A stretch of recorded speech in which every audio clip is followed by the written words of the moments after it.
The primordial ones. The old ones. The Elder Things. Another well-known species from Lovecraft's mythos, the Elder Things only feature majorly in a single story by Lovecraft, but hold quite a bit of importance in the grand scheme of the mythos on Earth. The Elder Things are an extraterrestrial species, including features from both the animal and vegetable kingdoms.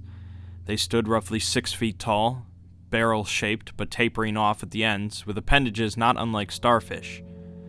The top of their bodies featured 5 stalks with an eye on each end, 5 eating tubes, and a set of cilia for seeing without light. On the bottom of the creature's body, there were 5 muscular tentacles tipped with paddles, which they used for motion.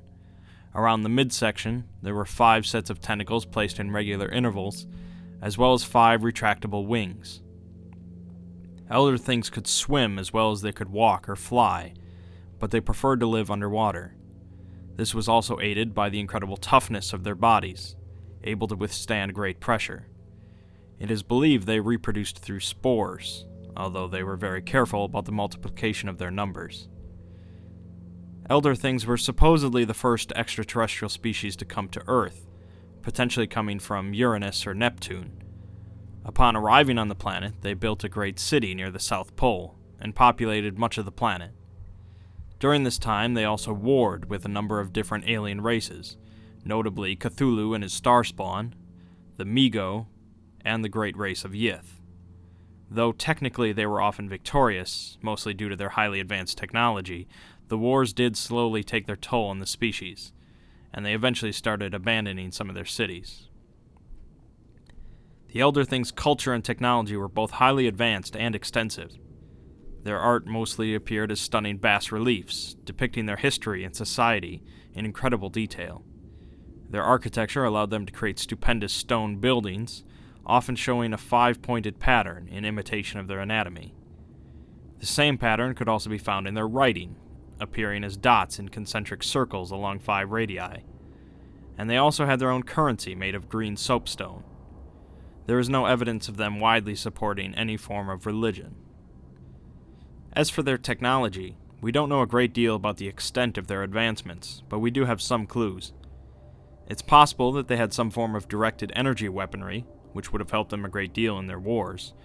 They also likely had an understanding of cosmology and physics equivalent or greater than our own. But most interestingly, they had an incredible command of biology and genetic engineering, to the point where they created entire new species. Notably, they created their own servitor race, the Shoggoths. Shoggoths are massive creatures, made of some alien black slime, and able to form organs and limbs as necessary. Elder Things taught and used the Shoggoths using hypnosis.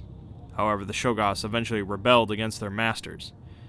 The Elder Things suppressed this rebellion, but were always wary of their servants afterwards. Their other notable creation, although likely never able to be confirmed, was a sentient bipedal species that have come to be known as humans. It's unclear for what purpose the Elder Things would have created humans, but I believe it was certainly within their ability and interest to do so. However, it seems we were nothing but a discarded lab project, as we continued on to populate the planet, while the Elder Things slowly disappeared. It seems that it was an ice age, combined with their numerous conflicts, that eventually led the remaining Elder Things to remove themselves to a vast underground lake beneath the Antarctic. It is unknown how many, if any, remain underneath the frozen land.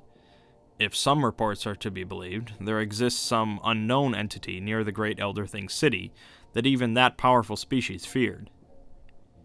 Whatever the case, the Elder Things have been replaced as the ruling force on this planet by one of their own creations. But if they could create humans on a whim, I wonder what else they made.